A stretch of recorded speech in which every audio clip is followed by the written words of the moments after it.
సామెతలు 14వ అధ్యాయం 18వ వచనంలో జ్ఞానం లేని వారికి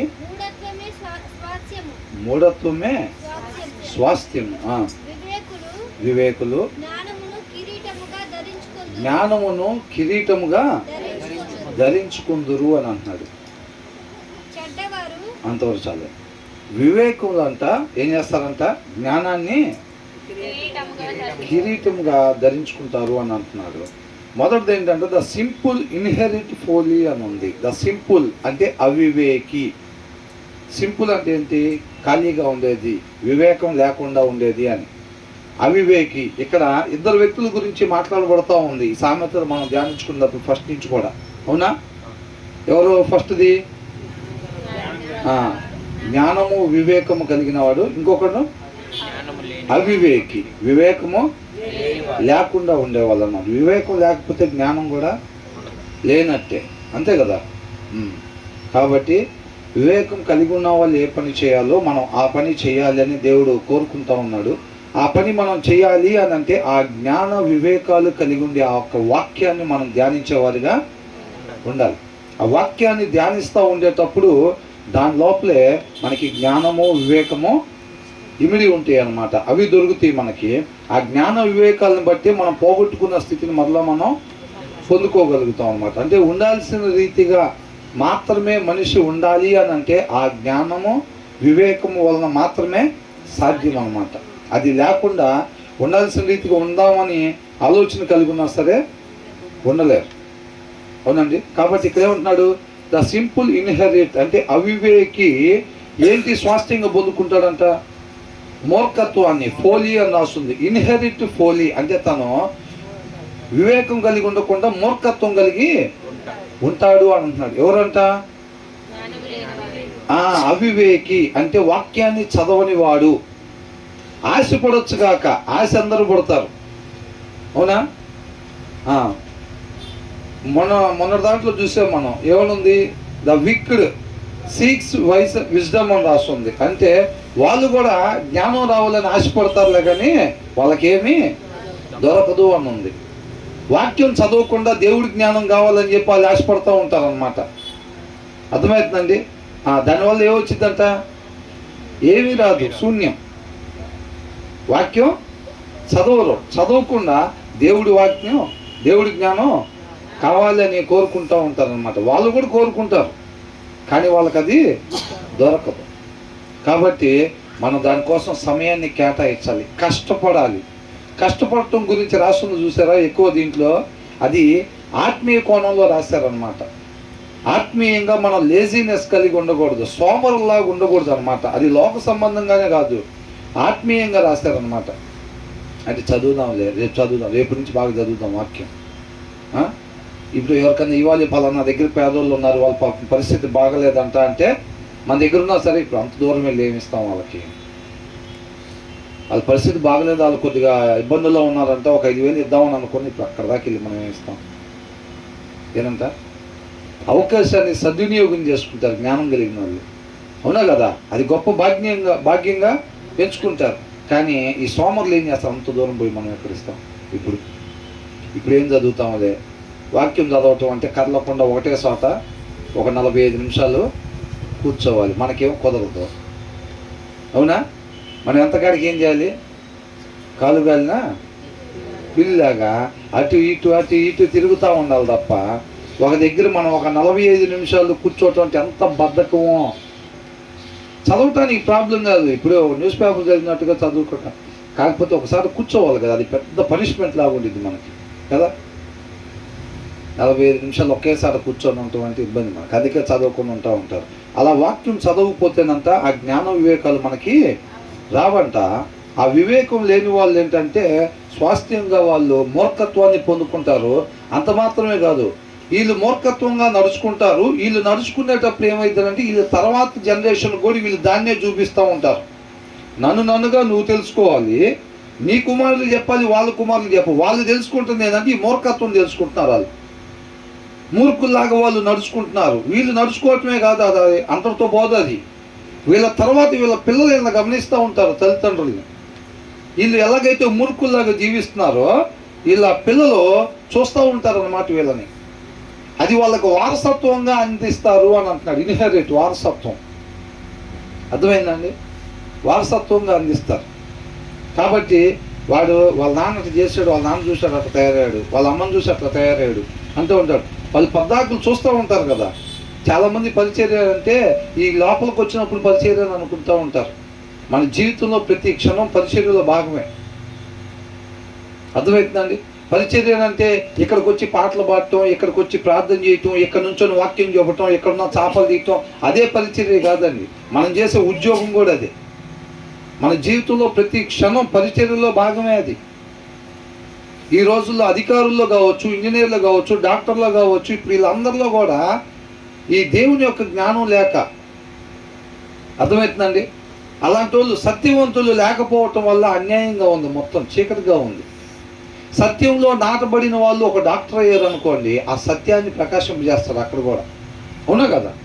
ఒక గవర్నమెంట్లో లీడర్స్ అయ్యారు అనుకోండి, మన రాజకీయాల్లో పోకూడదని ఎక్కడా లేదు. అసలు రాజకీయాల్లో పోకూడదని ఎక్కడా కూడా లేదు. అప్పట్లో రాజులు ఉండేవాళ్ళు, ఇప్పుడు ఏమయ్యారు? ప్రధానమంత్రులు, ముఖ్యమంత్రులు వీళ్ళు అయ్యారు.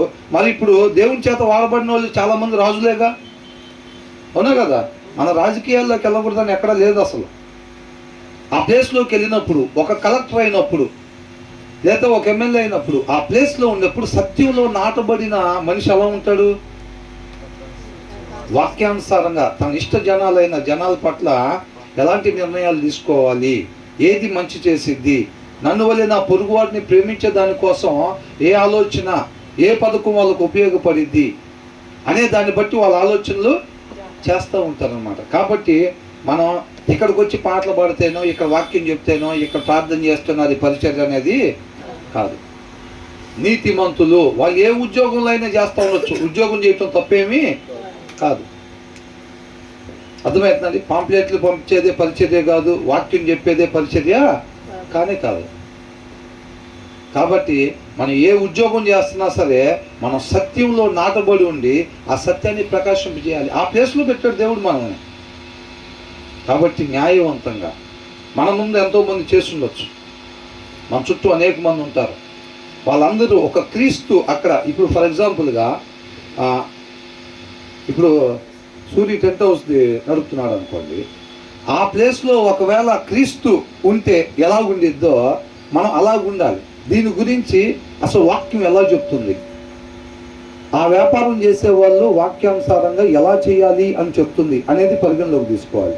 ఇప్పుడు నేనున్నాను అనుకోండి, ఇప్పుడు ఏదో మార్కెటింగ్ సంబంధించిన జాబ్ చేస్తున్నాను, అట్లాంటి దానికి సంబంధించిన దాంట్లో కూడా వాక్యం ఏం చెప్తుంది, ఎలా ఉండాలని చెప్తుంది. పనికి పోకుండా, బాధ్యత తెలియకుండా ఇంట్లో ఉండమని వాక్యం ఎప్పుడు కూడా చెప్పదు, పని చేసుకోమని చెప్పింది. మన కోసం మనం పని చేసుకోవటమే కాదు, ఇతరుల కోసం కూడా మన చేతులు కష్టపడాలని చెప్తుంది. కాబట్టి చక్కగా ఆ పని ఏ రీతిగా చేయాలి. ఇప్పుడు పొలం పనికి వెళ్తున్నాం, పొలం పనికి వెళ్ళే వాళ్ళ గురించి వాక్య సారాంశంలో ఏముంది, ఏ వచనంలో ఉంది బ్రదర్?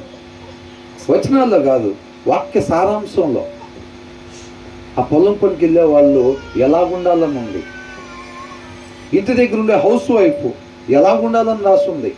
దాన్ని చూసుకొని దాని ప్రకారంగా మనం ఉండటమే. అది మనం ఇక్కడ మందిరంలో ఉన్నా, ఇంటి దగ్గర ఉన్నా, పని దగ్గర ఉన్నా, ఎక్కడున్నా వాక్యానుసారం ఉండటం పరిచర్య. అదంతా అర్థమవుతుందండి?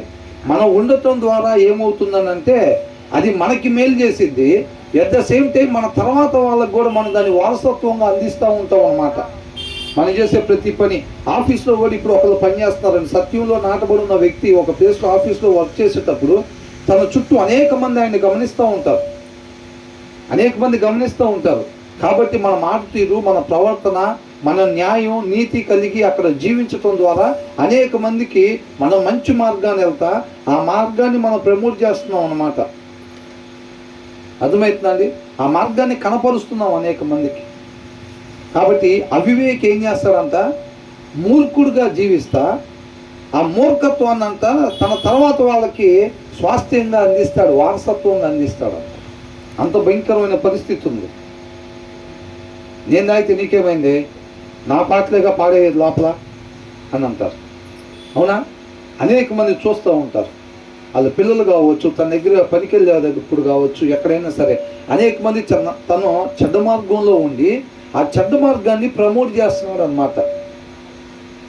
దేవుణ్ణి దేవుడిగా తెలుసుకోకుండా చీకటిని వెతుక్కుంటా తను చీకటిలో జీవిస్తా ఆ చీకటిని అనేక మందికి అందిస్తూ ఉన్నాడు అన్నమాట. అట్లాంటి భయంకరమైన పరిస్థితి అంటున్నాడు. The simple inherit Foley but the prudent, కానీ వివేకవంతుడు ఆర్ క్రౌన్ విత్ నాలెడ్జ్ అని అంటున్నాడు. క్రౌన్ అంటే కిరీటం ఎవరికి పెడతారు చెప్పండి? అభిషేకించేవాడికి, అవునా కదా? జయం పొందుకున్న వాడికి, అభిషేకించబడిన వాడికి కిరీటం పెడతాడు. కాబట్టి తనకుండే జ్ఞానం తన ఆ స్థితిలో ఉంచిద్ది అన్నమాట. అర్థమవుతుందా? కాబట్టి ఆ జ్ఞానం లేకుండా మనం ఏమి కూడా సాధించలేం. కాబట్టి జ్ఞానం వివేకాలు కావాలంటే మన వాక్యం కంపల్సరీగా చదవాల్సిందే అన్నమాట. వాళ్ళు అలాగెందుకుంటారు, మనం ఇలాగెందుకుంటాం అని అంటే వాళ్ళు మనలాగనే మన మధ్యలోనే ఉంటారు. మరి వాళ్ళకి మనకేంటి? వాళ్ళు వాక్యం చదవరు, మన వాక్యం చదవాలి. ఒక మంచి పాట మేము మారేడుమల్లి వెళ్ళినప్పుడు ఒక మంచి పాటని దానికి సంబంధించిన వాక్యం ధ్యానించుకున్నాం. ఈ ఉదయం లేచి నువ్వు ఏమి తలంచుచున్నావు అనే ఒక పాట ఉంది, ఒక మంచి పాట. అర్థమవుతుంది? దేవుడి కృపను బట్టి మన సజీవునిగా లేపారు అని అంటే, అవునా? లేసామనంటే ఎందుకోసం లేసాం మనం? ఏ పని మీద? నిద్రపోయి లేసాం. ఎందుకు లేసాం?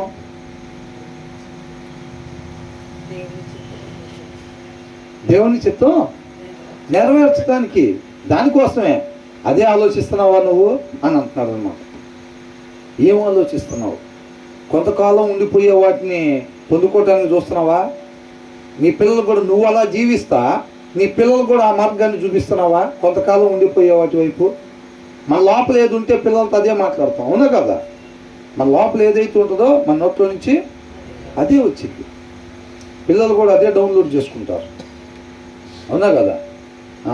కాబట్టి మనం ఏం ఆలోచిస్తున్నాం, ఏం చేస్తున్నాం, మన ఉద్దేశం ఏమై ఉంది, మన ఆశ, మన తపన, తృష్ణ ఏమై ఉంది, ప్రతి క్షణం చెక్ చేసుకోవాలి మనం. ప్రతి క్షణం గురి కరెక్ట్గానే ఉందా చెక్ చేసుకుంటూ ఉండాలి.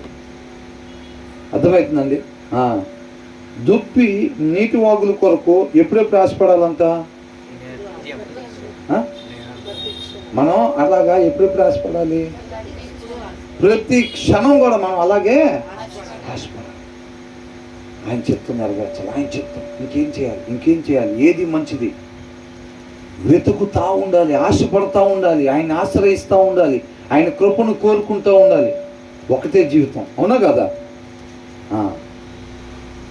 కాబట్టి మనం ఎంత ఆశపడితే హృదయపూర్వకంగా ఆయన అంత తృప్తిపరుస్తాడు అన్నమాట. దీంట్లో రాయబడిన వాళ్ళు అనేక మంది గొప్పగా వాడబడ్డారు. ఎందుకని? బాగా దాహంగా ఉన్నవాడికి ఒక సగం గ్లాస్ నీళ్ళు ఇచ్చారనుకోండి, ఏమంటాడు? ఇంకా కావాలంటాడు, అవునా? ఇంకో సగం ఇస్తే ఇంకో గ్లాస్ ఇవ్వండి అని అంటాడు, అవునా కదా? అప్పుడు అమ్మయ్యా కొంచెం 2 గ్లాసులు తాగిన తర్వాత అలా ఉంటుంది. మనం ఎంత దప్పికొంటే దేవుడు అంత తృప్తిపరుస్తాడు మనల్ని. దేని గురించి దప్పికొనాలి? ఇప్పుడు 4 ఫ్లోర్లు వేసా, ఒక్కటి వేస్తే బాగుంది. 20 లక్షల కారు వాడుతున్నా, 50 లక్షలు అయితే కొద్దిగా సాటిస్ఫాక్షన్ ఉంటుంది. వీటి గురించా దప్పిగా? 2 హారాలు ఇంకొకటి వేస్తే లెవెల్ అయిపోయింది, పర్ఫెక్ట్గా మోతుంది.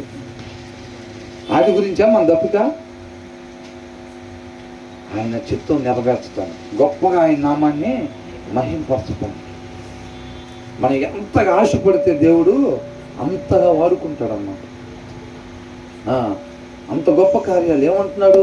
తన లోపల ఉంది, ఇది దావీదు లోపల, నేను ఎక్కలేని ఎత్తైన స్థలాల్లోకి ఎక్కించమని అడుగుతున్నాడు. ఆ ఆశ లోపల ఉంది కాబట్టి దేవుడు అట్లా వాడుకున్నాడు, అవునా కదా? మనలో కూడా ఆశ, మన ఆశ ఏమై ఉంది, దేని గురించి ఆలోచిస్తున్నాం ఈ క్షణం? ఎవరు అడిగినా, సడన్గా ఎప్పుడు అడిగినా దేని గురించి ఆలోచిస్తున్నాం అంటే దేవుని చిత్తం నెరవేర్చుతాం. ఏం చేయాలి? ఇంకేం చేయొచ్చు? ఇంకెక్కడన్నా అవకాశం ఉందా? ఇంక అట్లాగా అదే అదే అదే అదే అలాగే ఉండాలన్నమాట. ఆ ఆశ ఎనీ టైం ఉండాలి. ఎప్పుడు దాకా ఉండాలి? అంతం వరకు ఆశ ఉండాలి. వెతకాలి. వాళ్ళంతా గుమ్మాల దగ్గర కూర్చొని ఎత్తుక్కున్నారంట. అవునా? ఎవరైనా ఇంట్లోకి వస్తే భోజనం పెట్టాడా? వాళ్ళు ఎక్కడ కూర్చున్నారంట? గుమ్మాల్లో. ఆయన ఒక్కడే ఉంటున్నారా ఆ ప్లేస్లో? అనేక మంది ఉంటున్నారు. అవకాశాన్ని సద్వినియోగం చేసుకోవాలండి. ఎవరు ఒక్కళ్ళు వచ్చినా సరే వేరే వాళ్ళు పిలిచి లోపల మనం పిలిచి వాళ్ళకి ఆతిథ్యం ఇవ్వాలి. గొప్ప భాగ్యం ఎంచుకున్నాడు. అంతే తప్ప దాచుకుందాం గుమ్మం దగ్గర కూర్చుంటే ఎవరన్నా భోజనం పెట్టమని అడుగుతారేమో కొంపదీసి. మన లోపల ఉంటే ఎవడు అడగడు. మన దగ్గర చాలా దాచుకోవచ్చు మనం అనుకున్నారా? వాళ్ళు విశ్వాసంతో జీవించారు కాబట్టి వాళ్ళ చూపు మొత్తం అక్కడ ఉంది. అక్కడ అకౌంట్లో డబ్బులు పోగేసుకోవటానికే చూశారు. ఆయనకి ఎక్కడి నుంచి వచ్చింది భోజనం పెడతానికి? వాళ్ళ చేతుల కష్టం. చేతులు కష్టం. అవునా కదా? వాళ్ళ ఎడారిలో వెళ్ళి ఆ గొర్రెలు తోలుకొని అట్టు చేసి ఆస్తి పెంచి ఏం చేస్తున్నారు? ఎవరెవరైతే వస్తున్నారో బాటసార్లు వాళ్ళని పిలిచి వాళ్ళ చేతులు కష్టం పెట్టడం, మళ్ళీ వీటిని బాగా మంచి చెడు వాళ్ళు స్నానాలు చేయించడం, వాడికి ఆహారం పెట్టడం, ఇది చేయటం, వాటిని ఇంకా డెవలప్ చేయటం, మళ్ళీ అనేక మందికి ఇవ్వటం, మళ్ళీ అట్లా చేయటం, మళ్ళీ అట్లా చేయటం. వాళ్ళ చేతులు కష్టం జనాలకు అట్లాగా. అర్థమైందండి? కాబట్టి ఆ తపన ఉండాలి మనలో. అప్పుడు దేవుడు మనం ఎంతగా దప్పిగా ఉన్నట్టు కనపడితే ఆయన అంత తృప్తిపరుస్తాడు మనం. అదొక అంత గొప్పగా వాడబడతాం మనం. లోపల ఆశ లేకపోతే ఏమీ చేయలేం. లోపల ఆశ లేకపోతే ఏమీ చేయలేము అన్నమాట. అదే అంటున్నాడు. తర్వాత ఏమంటున్నాడు?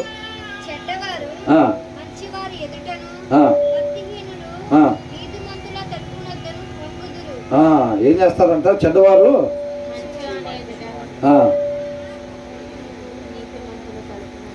కయ్యంతో దేవుడు ఒక మాట అన్నాడు. ఏమన్నాడు?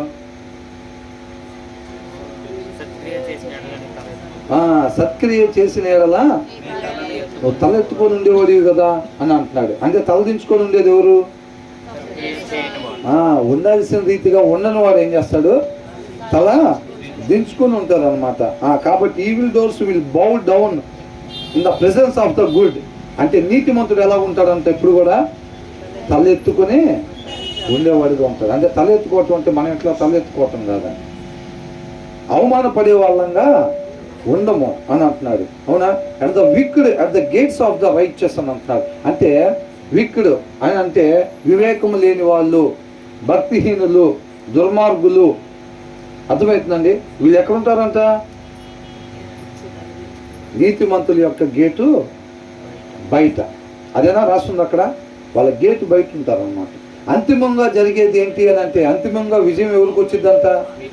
నీతిమంతులకి అంతిమ విజయము.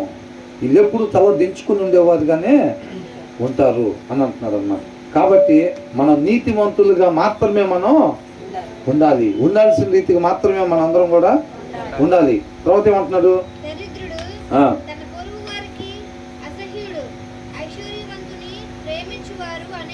ఒక నిమిషం దీంట్లో హాట్స్పాట్.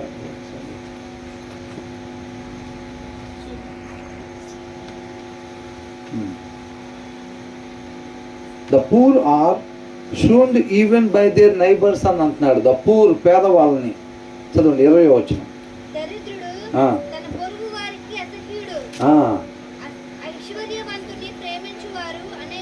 అనేకులు అని అంటున్నాడు. అవునా? ఓల్డ్ టెస్టిమెంట్ లో దరిద్రుడు ఎవరు?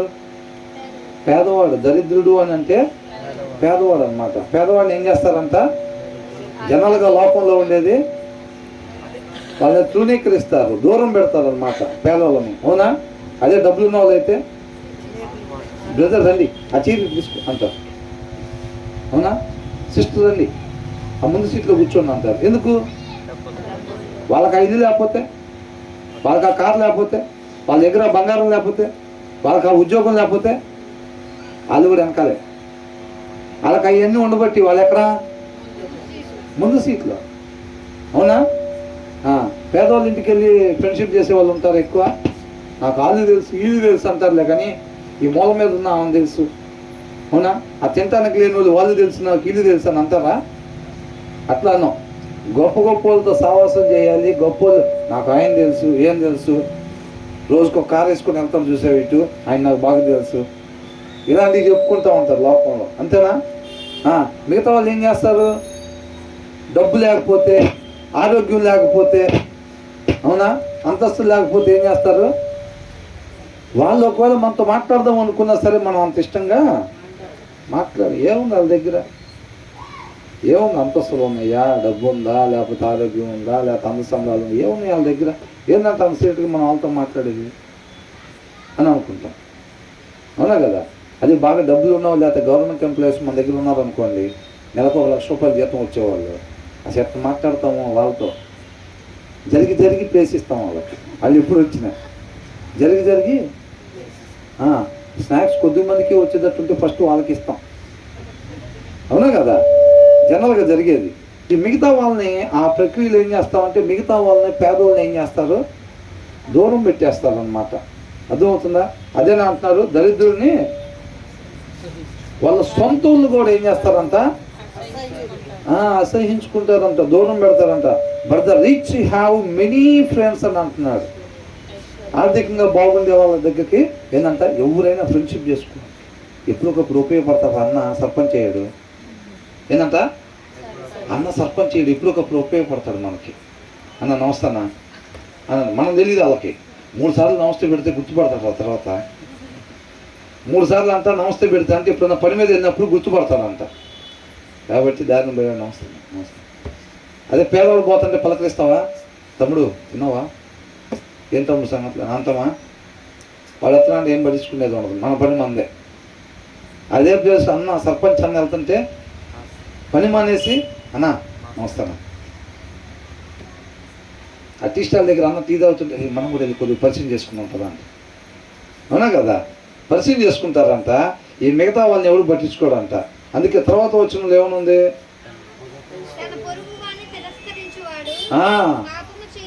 అది మరి. ఇప్పుడు డబ్బు లేని వాళ్ళు మనం దగ్గర ఏముంది, వాళ్ళ దగ్గర 2 నిమిషాలు ఉంటాయి, వాళ్ళ దగ్గర ఎక్కువ పలకరిచ్చామా హాయ్ బాయ్.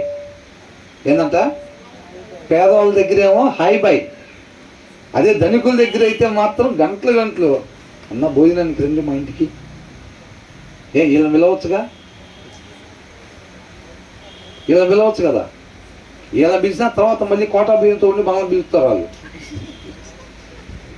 అదే అన్న పిలిచాడు అనుకో, ఒక లెవెల్లో ఉంటుంది, అవునా కదా? అది వీళ్ళతో ఫ్రెండ్షిప్ చేస్తే వీళ్ళకి ఎట్ట విలువ లేదో మనకు కూడా విలువ లేకుండా పోయిద్దిరా లోకంలో. అది అన్నకి ఎంత విలువ అనుకున్నావురా? ఎవరు పోయినా దారిలో వెళ్తున్నా అందరూ నమస్తే చెబుతారు. అన్నతో సమావేశం చేస్తే మనకు కూడా విలువ పెరిగిద్దిరా అని అనుకుంటారు. నీకు ఇక్కడ విలువ పెరిగిద్ది, రేపు అక్కడ ఏమైద్దంట, తర్వాత వచ్చిన రాశాడు. అందుకని it is a sin to despise once neighbour అని అంటున్నారు. తోటి వాడిని నువ్వు అట్ట పార్షాలిటీ చూపించి కానీ నువ్వు తృణీకరించావనుకో, దూరం పెట్టావనుకో, తక్కువగా చూసావనుకో, అది ఏంటంట, పాపం అంటే. అది అర్థమవుతుందండి? మనం అనుకుంటాం మనమేం వాళ్ళది ఏం కొట్టేసేయలేదే, వాళ్ళు ఏం డబ్బులు కొట్టేయలేదు, వాళ్ళ దగ్గర బియ్యం కొట్టేయలేదు, మనం ఏం చేయలేదే, వాళ్ళ దగ్గర ఏం లాక్కొని తినలేదే మనమేమి అని అనుకుంటాం. అదే పాపం అనుకుంటాం. అర్థమవుతుందా? మనకు ఉండే 10 నిమిషాల్లో 8 నిమిషాలు ధనవంతుడితో మాట్లాడి 2 నిమిషాలు హాయ్ బాయ్ పేదలతో మాట్లాడి వెళ్ళిపోతే అది పాపం అని చెప్పి వాక్యంలో చెప్పబడుతుంది అన్నమాట. అర్థమవుతుందండి? మాట్లాడుకునే వాళ్ళు కూడా చూడండి, చర్చీలు అయిపోతాయి కదా, కొన్ని సార్లు చర్చీలు అయిపోయిన తర్వాత ఒక 5-10 నిమిషాలు అందరూ మాట్లాడుకుంటారు. ఆ మాట్లాడుకునే వాళ్ళు కూడా చూడండి, కొంతమంది డబ్బు లేని వాళ్ళు ఏం చేస్తారంటే వాళ్ళతో పెద్దగా ఎవరు మాట్లాడే వాళ్ళు ఉంటారు. వాళ్ళు వాక్యం అయిపోగానే ఇంకా ప్రార్థన అయిపోయింది, కొంతసేపు ఉంటారు. వీళ్ళంతా కారులో వచ్చిన వాళ్ళు ఉంటారు చూసారా, వీళ్ళంతా ఇక మాట్లాడుకుంటూ ఉంటారు. వాళ్ళని బలకరించే వాళ్ళు ఉంటారు, వాళ్ళతో సరిగ్గా మాట్లాడే వాళ్ళు ఉంటారు. వాళ్ళు 2 నిమిషాలు వాళ్ళతో మాట్లాడే ఆయన ఉంటాడు కదా, ఒక ఆయన, ప్రతి చర్చిలో ఒక ఆయన ఉంటాడు. ఎవరైనా ఇక ఆయనతో కొద్దిసేపు మాట్లాడుకున్న వాళ్ళు వ్యక్తిగతంగా ప్రభువా అని చెప్పి అది మాట్లాడుకొని ఆ చిన్న బయలుదేరి ఇంటికి వెళ్ళిపోతారు. వాళ్ళు ఏదైతే వండుకున్నారో అది తింటారు. వీళ్ళైతే ఆల్రెడీ మొత్తం తెచ్చిపెట్టుకొని ఇంటి దగ్గర రెడీ చేసుకుని వస్తారు కదా. ఈ డబ్బున్న వాళ్ళంతా చక్కగా మాట్లాడుకొని ఇంటికి వెళ్ళి మంచి మంచి ముక్కలు వేసుకొని తిని, అవునా కదా? అది పాపం అంటున్నాడు.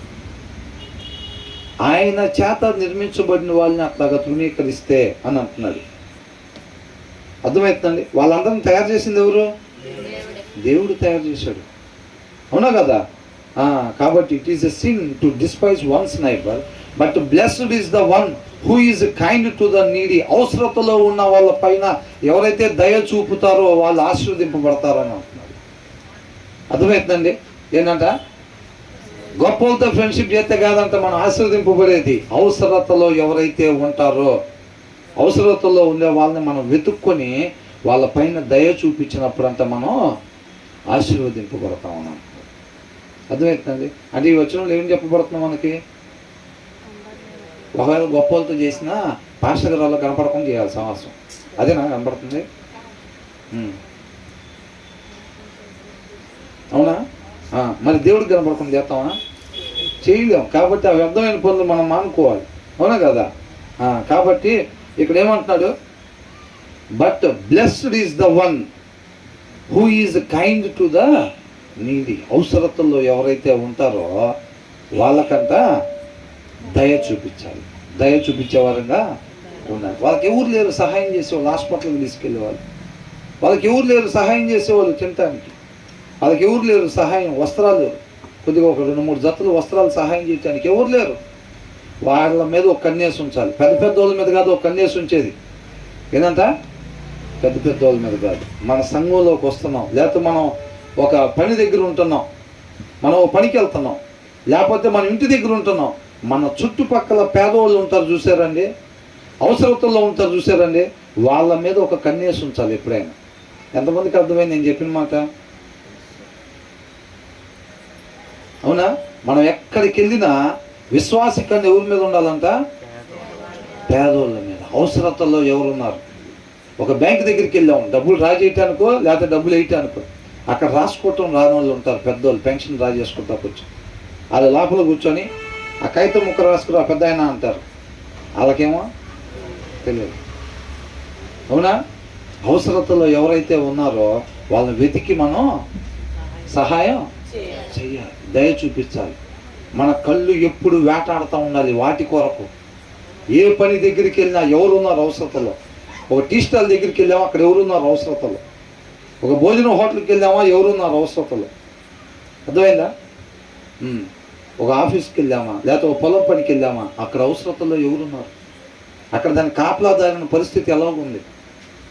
అర్థమవుతుందండి? అక్కడ వాచ్మెన్గా ఉంటారు కదా, వాళ్ళ స్థితిగతులు ఎలా ఉన్నాయి, వాళ్ళ పరిస్థితులు ఎలా ఉన్నాయి, తింటున్నారా, ఆరోగ్యాలు బాగున్నాయా, ఆయన లోపల ఏదన్నా ఇబ్బంది పెట్టే పరిస్థితులు వాళ్ళ ఇంట్లో ఉన్నాయా, అవన్నీ చూసుకోవాలి. వాటి మీద మనం ఒక కన్నేసి ఉంచాలి ఎప్పుడు కూడా విశ్వాసి. అర్థమవుతుందండి? ఈ లోకంలో కొంతకాలం ఉండి పోయేయి, పేరు తీసుకొచ్చి పెట్టేయి, ఇట్లాంటి వాటి మీద మన కళ్ళు ఉండకూడదు. అంతే. దీంట్లో ఎలా అంటున్నారు, మన తోటి సహోదరుని మనం తృణీకరించే వాళ్ళ ఉండాలా.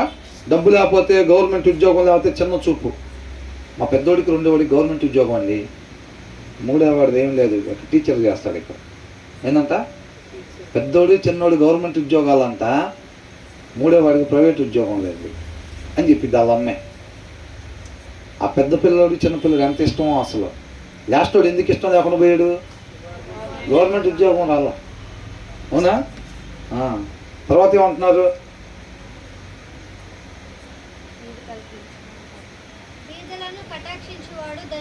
బా ఏంటంట,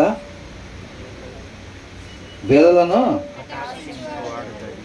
ఎన్నోది అది 21 ధ్యానించుకున్నాం కదా ఇప్పుడే. అదే అంటాను, పేదలను కటాక్షించేవాడు ధన్యుడు. ఎంతమంది ఇక్కడ ధన్యులుగా ఉండాలనుకుంటున్నారు? ధన్యులుగా ఉండాలంటే ఏం చేయాలంట? బేదలు ఎక్కడున్నారు? బేదలు కావాలి. వీళ్ళు ఏమంటారు, లోకంలో ఉండేవాళ్ళు డబ్బున్న వాళ్ళు కావాలి. పాస్టర్ గారు వాళ్ళు ప్రార్థన చేసే వాళ్ళు ఉన్నారేమో బహుశా. ప్రభు అందరు గవర్నమెంట్ ఎంప్లాయీస్, అందరూ నా చర్చికి వచ్చే వాళ్ళు అందరూ గవర్నమెంట్ ఎంప్లాయీస్ నడిపించదేవా, బిజినెస్ మ్యాన్లు నడిపించదేవా ప్రవాహం లోపలికి. అవునా? పేదలు మొత్తాన్ని నడిపించిన ఆయన ప్రార్థన చేస్తారా? తినటానికి లేని వాళ్ళని నడిపించే ప్రభు, ఉండటానికి లేని వాళ్ళని పంపించే ప్రభు, కట్టుకోవటానికి లేని వాళ్ళని పంపించే ప్రభు అని ఏడ్స్ ప్రార్థన చేసే పాస్టర్ గారు ఉన్నారా? అందరూ వాళ్ళే రావాలి ప్రభు నాకు అంటే. అమ్మో, పొరపాటున ఇవ్వలికేమంటే వాళ్ళు 2 రూపాయలు 5 రూపాయలు అవి తీసుకుని వస్తారేమో, అవి ఏ అకౌంట్లో వేసుకోవాలో తెలియక ఇబ్బంది పడతా. వాళ్ళు వద్దులే ప్రభు, సగం వాళ్ళని సగం వీళ్ళని పంపిస్తా ఉండు, అంతేనా? ఒకవేళ మీకు ఇచ్చారు అనుకోండి అవకాశం, అట్లాగా మీకు అట్లా అవకాశం ఇస్తే ఏం చేస్తారు? ప్రార్థన పేదవాళ్ళనే పంపించమని చెప్పారు. చూసారా? అవునా కదా? దేవుడి దగ్గర చెప్పారు ఆ మాట, దేవుడి దగ్గరే. ఆ సిస్టర్ ఇప్పుడు దేవుడి దగ్గరే చెప్పారు. అవునా కదా? కొన్నేళ్ళు వీళ్ళందరూ గ్యాదర్ అయినప్పుడు అంట, మేము దేవుడి దగ్గరే సమూహంగా కూడుకున్నాం అన్న. అంటే ముందు నిలబడే పేతురు కాదు, పేతురు కూడా కూర్చొని ఉన్న పర్సనే. అవునా కదా? ఆ గుంపులో ఒకడే పేతురు కూడా. అవునా కదా? కాబట్టి దావీదు కూడా పాపం చేసినప్పుడు నీకే విరోధంగా నేను పాపం చేస్తున్నాను, ఆయన లేని ప్రదేశం లేదు. ఉండకూడదు చేసినప్పుడు దేవుడికే వ్యతిరేకంగా మనం పనిచేసినట్టు. ఇంటి పక్కన కాదు మనం హేట్ చేసింది, ఆఫీస్లో కింద కాదు మనం కోప్పడింది. అవునా కదా? ఆయన చేతులతో నిర్మించుకున్న అతను మనం పక్కెళ్ళ. ఇక్కడ మేమంతా ఆఫీసర్స్ మాట్లాడుకుంటే ఏంటి, నువ్వు ఇక్కడ ఎవరిని మనం తృణీకరించింది?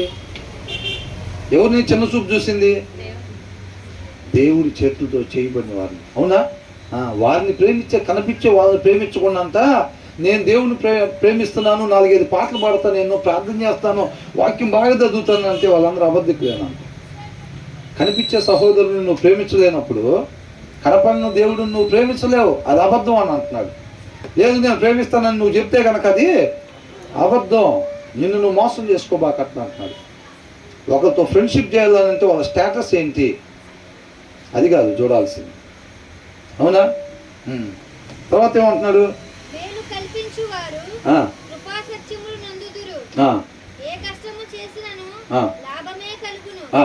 Do not those who plot evil go astray అని అంటాడు. ఆ వచ్చిన మళ్ళీ ఒకసారి చదవండి, 22.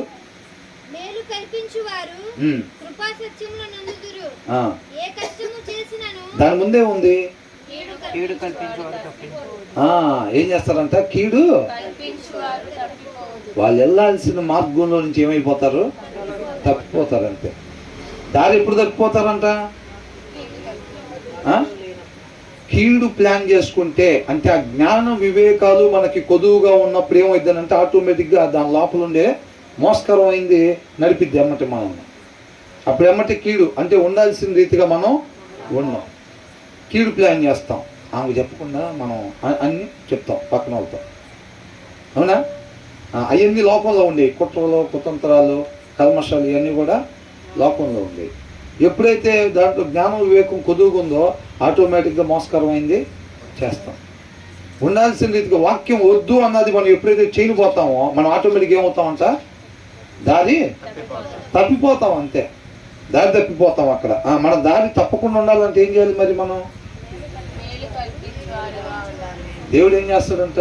మేలు మాత్రమే చేసేవాడు. ఆయనలో నిజంగా మనం నాటబడి ఉంటే, నిజంగా మనం హృదయపూర్వకంగా హెడెన్ ట్రెజర్ని ఎతికినట్టుగా మనం ఆ జ్ఞాన వివేకాలు వాక్యంలో రోజు ఆశ కలిగి ఎదుగుతుంటే ఏమైందంట? మేలు మాత్రమే మనం కూడా చేసేవారుగా ఉంటాం, అంతే. అవునా కదా? వాళ్ళ గురించి ఒక మంచి విషయం మనకు తెలిసినా సరే మనం చెప్తాక మనసు రాదు చాలామంది. అవునా కదా? కాబట్టి తగిన స్థాయిలో వాక్యం ఇంకా బాగా చదవాలి మనం. కీడు చేద్దామని ఆలోచన చేసేవాళ్ళు అంటే దారి తప్పిపోతారంట. తర్వాత but those who plan what is good find love and faithfulness అని అంటున్నాడు. వాట్ ఈస్ గుడ్, ఏది ఉత్తమమైంది, ఏది మంచిది, ఎలా ఉండాలి, నేను ఆయన్ని పోలి జీవించాలంటే నేను ఎలా ఉండాలి, ఈ ఆఫీస్లో ఒకవేళ ఏసై వర్క్ చేసేటట్టయితే ఎట్లా చేస్తాడో ఆయన, అసలు ఆలోచన ఉండాలి మనకి. అవునా? ఒకవేళ మనం బస్సులో వెళ్తున్నాం అనుకోండి, అక్కడికి ఈ బస్సులో ఒకవేళ ఆయన ప్రయాణం చేస్తుంటే ఎలా ఉంటుందో. అవునా కదా? అలాగా ఉండటానికి అన్నమాట మనం ప్రయత్నం చేయాలి. కాబట్టి వాక్యం చదువుతూ ఉంటే ఆశపడే ప్రాణాన్ని దేవుడు తృప్తిపరుస్తాడు అన్నమాట. దానికోసమే ఉండాలి మన ఆశ. మనం ఒక్కొక్కరు ఒక్కొక్క ప్రదేశంలోకి వెళ్ళి పనులు చేసుకుంటున్నాం, ఒక్కొక్కరు ఒక్కొక్క ప్రదేశంలో మనం ఉంటున్నప్పటికీ కూడా ఎక్కడున్నా సరే దేవుని చిత్తం నెరవేర్చాలి. ఆయన చిత్తం నెరవేర్చడానికి లేచాం. పొద్దున్నే లెగంగానే ఏం ఆలోచిస్తున్నావు, ఏం తలంచుకుంటున్నావు, నువ్వు ఏం తలుచుకొని కంగారు పడుతున్నావు నువ్వు అని రాశారు పాటలు. అవునా? కాబట్టి ఆ పాట మధ్యలో నుంచి ఏం రాశారు?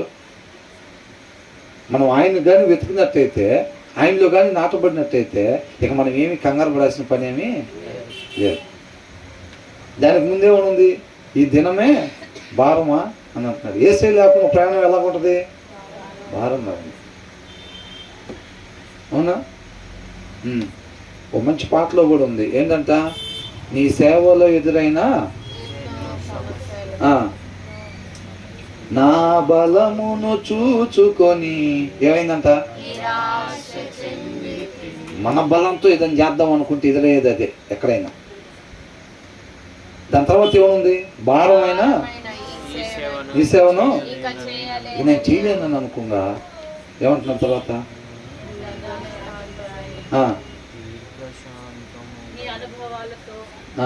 నన్ను బలపరిచి. అవునా? ఏదైనా ఆయన చేయాల్సిందే. మనం ఏదన్నా చేయాలని అనుకుంటే ఏమి ఎదురైందంట, నిరాశ ఎదురైంది అనమాట. మనం ఎక్కడ కత్తుపే ప్రయత్నం చేయకూడదు. మన జీవితం మీద అధికారం ఆయనకి ఇవ్వాలి. కాబట్టి ఏది మంచిది, ఏం చేయాలి, ఆమెను మించి మనం కుట్ర చేయాలని ఉండకూడదు. ఏంటంట, ఇట్లా చెప్పిందా, అసలు మనం ఈసారి మాట్లాడే మాటకి బతకూడదు కానీ అనిపించాలా. ఏంటంట, కొంతమంది పాపం ఇంటి బ్రదర్ చెప్పినట్టున్నారు మొన్న, ఒక ఆమె ఇల్లు కొనుక్కుంది, ఆ చుట్టుపక్కల 2-3 ఉంటేనంట, వాళ్ళ దెబ్బకి ఆమె ఇల్లు ఖాళీ చేసి ఇల్లు అమ్ముకొని వెళ్ళిపోయిందంట. మామూలు వాళ్ళు కాదు, ఇంటి పక్కన వాళ్ళు. మరి వీళ్ళ దెబ్బకి ఇల్లే ఖాళీ చేయించారంటే చూడండి మరి వాళ్ళ మాటలు ఎట్లున్నాయో, వాళ్ళ ప్రవర్తన ఎట్లుంది, వాళ్ళ మాటలు ఎట్లున్నాయో. అవునా? కాబట్టి మనం చక్కగా వాక్యం చదువుకొని, ఒక స్త్రీలు అయితే ఏంటి, పురుషులు అయితే ఏంటి, కొన్ని అండర్లైన్ వర్డ్స్ పురుషుల కూడికలో స్త్రీల కూడికలో మనం మాట్లాడాల్సినవి. చాలామంది స్త్రీలు ఎక్కడెక్కడ పడిపోతూ ఉన్నారు. ఇప్పుడు కోడల వయసు అయితే అత్తగారి దగ్గర ఆ విషయంలో అనేక మంది పడిపోతున్నారు. అక్కడ మనం నిలబడి చూపించాలి. అక్కడ మనం నిలబడి చూపించాలి. అనేక మంది ఈ రోజులు అట్లా అయిపోతున్నారు. కానీ ఆ ప్లేస్లో మనం జయాన్ని పొందుకొని ఆ వెనకాలకు ఒక ఎగ్జాంపుల్గా, ఒక గుడ్ ఎగ్జాంపుల్గా మనం ఉండాలి. ఆ అండర్లైన్ వర్డ్స్ కొన్ని పెట్టుకోవాలి. అనేక మంది అత్తలు, అనేక మంది కోడల్లో, తోడు కోడల్లో, అవునా, చాలా చోట్ల ఇలా ఉండిద్ది, లోకంలో ఇలా ఉంటుంది. ఆ ప్లేస్లో నేను ఒక గుడ్ ఎగ్జాంపుల్గా నేను ఉంటా. నా తర్వాత తరానికి కూడా నేను దాన్ని వారసత్వంగా అందించాలి. అవునా కదా? ఒక ఇంటికి మనం పోయామనంటే కోడలుగా వాక్యానుసారంగా ఎలా ఉండాలో చూసుకొని ఆ రీతిగా ఉండి ఆ ప్లేస్లో జయాన్ని పొందుకుంటా తర్వాత వాళ్ళకి కూడా ఒక వారసత్వంగా దాన్ని అందించాలి. వాళ్ళు కూడా ఆ తర్వాత వాళ్ళకి అందిస్తారు. అవునా కదా? ఎప్పుడు సూర్యకాంతం సినిమాల కాడి నుంచి ఈ కీచులాట. అవునా కదా? ఇది కూడా ఇప్పుడు మగవాళ్ళైనా అంతేగా. వీళ్ళ అమ్మనాన్నలు వస్తున్నారంటే గబగబా పోయి మటన్ తీసుకొస్తాడు, వాళ్ళ అమ్మనాన్నలు వస్తున్నారంటే పోయి చికెన్ తీసుకొస్తాడు, అదే గబగబా పోయి చికెన్ తీసుకొస్తాడు. అవునా కదా? ఇట్లాంటి అన్నింటి ప్లేస్లో మనం గెలవాలి. అంటే భార్య భర్త మీద, భర్త భార్య మీద కాదు గెలిచేది.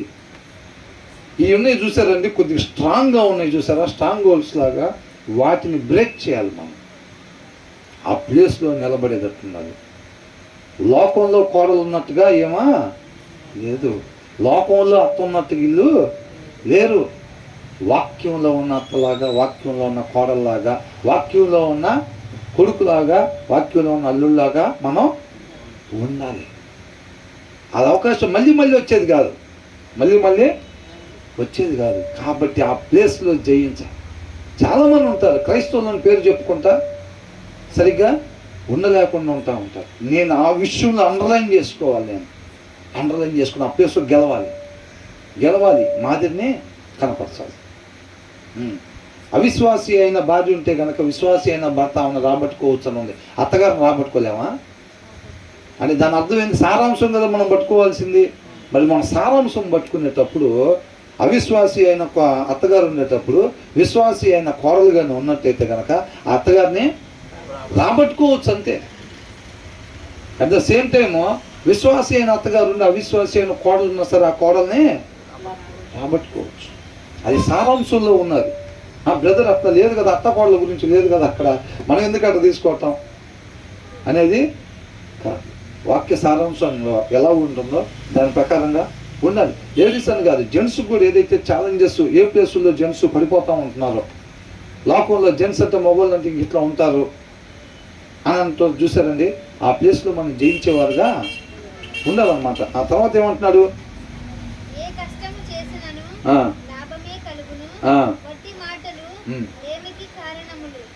ఏమవుతాయి అంట,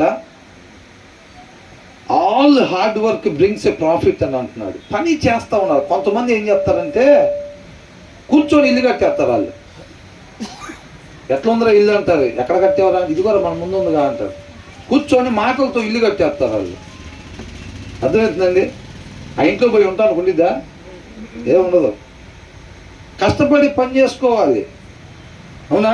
కొంతమంది బైబిల్ తీసి చదవరు, ఎరగదీయాలక్క పరిచర్య అన్న. అస్సలు మన పేరు నిలిచిపోవాలి మనం పోయినా. అవునా కదా? ఆయన చదవడు వాక్యం, ఏనా చదవడు, ఆమా చదవదు, ఏమా చదవదు. వీళ్ళు ఏం మాట్లాడుకుంటా ఉంటారు? ఆ టైంలో అక్కడ గుంటూరులో ఏసన్న గారు యనమల కుదురులో వినపడితే ఎవరి పేరు అంట? మన పేరే. అట్లా ఉండదు. మనం వెళ్ళేటప్పుడు అట్లా వదిలిపెట్టి వెళ్ళాలి మన పరిచర్య పేరు. మాటలతోటి కోటలో కట్టేసేస్తారు అంతే. వాక్యం అయితే తీసేది ఉండదు. అదే చెప్తున్నాడు ఇక్కడ, all hard work brings a profit. పని చేస్తా, కష్టపడాలి. పొద్దున 3ంటికా ప్రార్థన అని అంటే, అవునా, గంట సేపు అన్నా చదవాలా, కనీసం గంట ఒకసారి కూర్చొని చదవాలా. వాక్యం చదివేప్పుడు ఏంటంటే గంట సేపు ఒకేసారి కూర్చొని కదలకుండా చదవటం ఇంకేమైనా ఉందా అసలు అని అనుకుంటారు. అవునా కదా? అబ్బో ఇప్పుడు గంట ఒక దగ్గర ఎక్కడ కూర్చుంటారు, మనం చదవలేము, రేపు నుంచి చదువుదాం అని అనుకుంటారు. సోమరులు అట్లా అనుకునేది, వాక్యం చదవకుండా ఉండేవాళ్ళు. అర్థమవుతుందండి? మన శరీరం మనం సహకరించేటట్టుగా చూసుకోవాలి. వాక్యం చదవటానికి మన శరీరం సహకరించాలి. ఎవరికైనా బాగలేదు, వాళ్ళకి బాగలేదు, వీళ్ళకి కదా, ఆఫీస్ దగ్గరైనా కానీ ఎక్కడన్నా కానీ, మన ఇంటి దగ్గర కావచ్చు, చుట్టుపక్కల 10 వాళ్ళకి బాగలేదని అంటే భారం కలిగి ప్రార్థన చేసేటట్టుగా, మన శరీరం సహకరించేటట్టుగా మనం చూసుకోవాలన్నమాట. అది హార్డ్ వర్క్ అని అంటే ఓన్లీ పనికి పోయిన దగ్గర, ఆఫీస్లో మాత్రం బాగా పనిచేసి, పొలానికి పోయిన దగ్గర బాగా పనిచేసి, వాక్యం దగ్గరికి వచ్చేసరికి ఆవిలిచ్చి నిద్రపోతూ ఉంటాం కాదు. ఆత్మీయంగా మనం ఎలా ఉండాలి? కష్టపడేవారుగా ఉండాలి. అది భోజనాలు లాలి పెడుతుంటే మనం పోయి పంచితే పేరు ఏమొచ్చిందిరా? పేరంతా ఆలకపోయిద్ది. ఏంటంట? భోజనాలు లాలి పెడుతున్నారు అని తెలుసు కాబట్టి మనం పోయి ఎంత వడ్డించి కష్టపడినా పేరంతా వాళ్ళకి పోయిద్దిరా. మనం వడ్డించి మనం భోజనాలు పెట్టేటప్పుడు కష్టపడ్డాం అనుకో, పేరు మొత్తం మనకు వచ్చిద్దిరా. అది పేరు కోసమేనా? పేరు కోసం కాదు. కాబట్టి అదే అంటున్నాడు, కష్టపడాలి.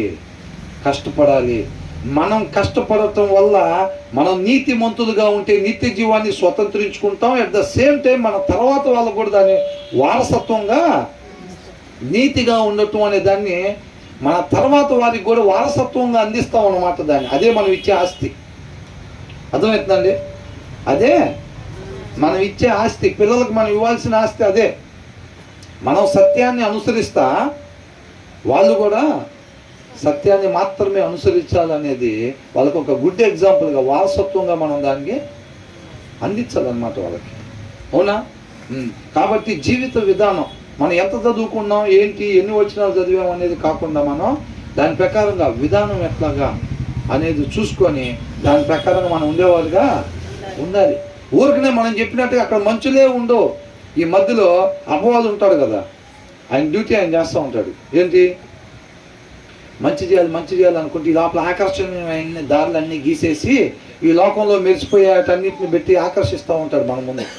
వాటిని అన్నింటినీ జయించాలంటే ఆత్మీయ బలం కావాలి. అవునా? వాక్యం బాగా చదవాలి. శక్తి కొలది మనం వాక్యం చదవాలి.